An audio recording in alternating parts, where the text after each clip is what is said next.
Hello, and welcome to my presentation. This is called Mooking the Difference in Teacher Professional Development. I'm trying to make a difference here. My name is Milagros Carrasco, and I'd like to begin by just kind of giving you a summary as to what I'll be talking about today. The purpose of my proposal is to address issues with teacher professional development and to consider the possibilities of utilizing MOOCs or massive open online courses to help improve teacher learning. You can kind of see that, I think that there is a need for reform in professional development.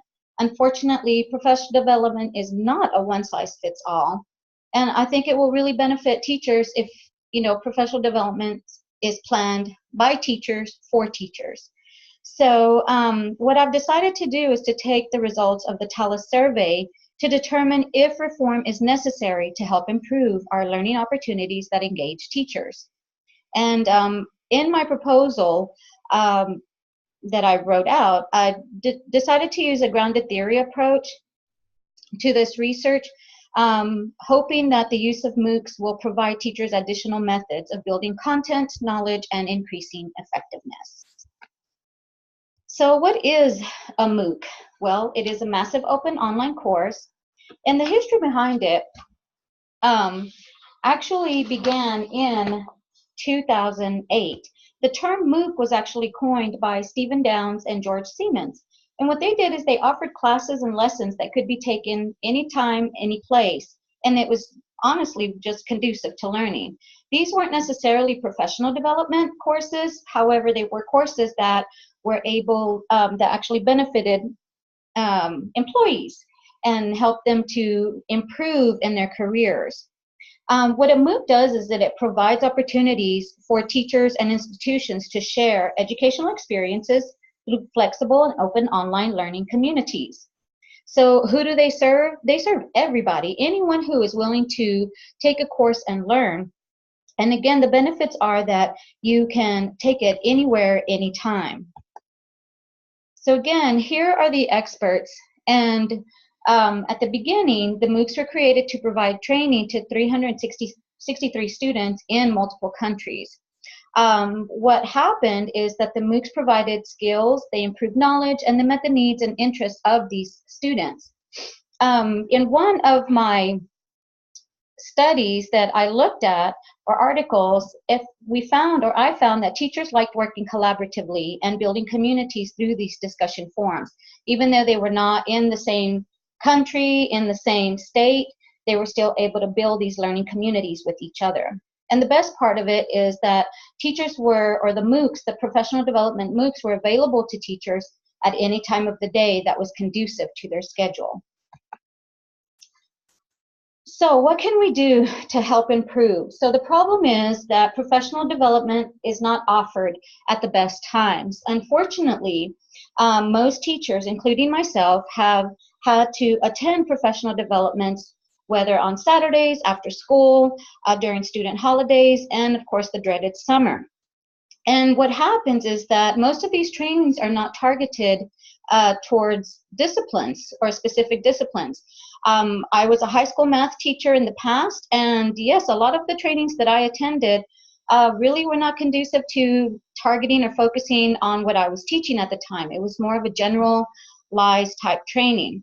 The other thing was that, sometimes we're given so much that I wasn't able to implement everything that I learned. And some of my peers or colleagues actually have also discussed that. And the other thing too was that if we were taught a new strategy or a best practice, there was no follow-up. And so what I'm proposing is at least to consider MOOCs to increase our pedagogical technique advancements, hopefully to increase instructional modeling, and then provide ongoing training. With these learning communities, I hope that maybe MOOCs will be able to develop into learning communities that teachers will be able to maybe share strategies, ideas, best practices, and keep it going. So the participants, what I decided to do was to take a sample set from the TALIS survey. And these were not, the participants didn't have specific years of experience, so they were all over, ranging from first year to veterans. And these were not specific to any content area as well. So the two questions I focused on from the survey, one came from question number 26, and it was for each of the areas listed below. Actually, that's not a question, but the teachers were asked to indicate the degree to which they currently needed professional development. And they were asked, do you need professional development in knowledge and understanding of your subject, pedagogical competencies in your teaching field, or do you need PD in the knowledge of your curriculum? The other question I focused on was how strongly these teachers agreed or disagreed with barriers to them participating in professional development. Were there barriers to them participating in PDs because of work schedules, because of family responsibilities, or because there was no relevance, to their content area? What happened is the survey results were quite satisfying, for participants. They were actually very happy that with their current professional development, opportunities. They were even happy and agreed that there were no barriers, nothing keeping them from participating in professional development. So that was like zero happiness for me.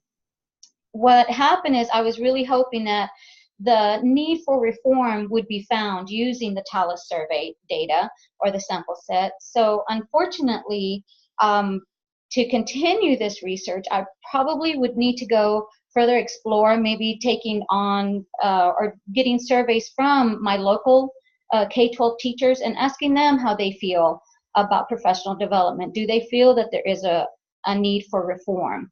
So yeah, I was not happy with the results. However, it is what it is.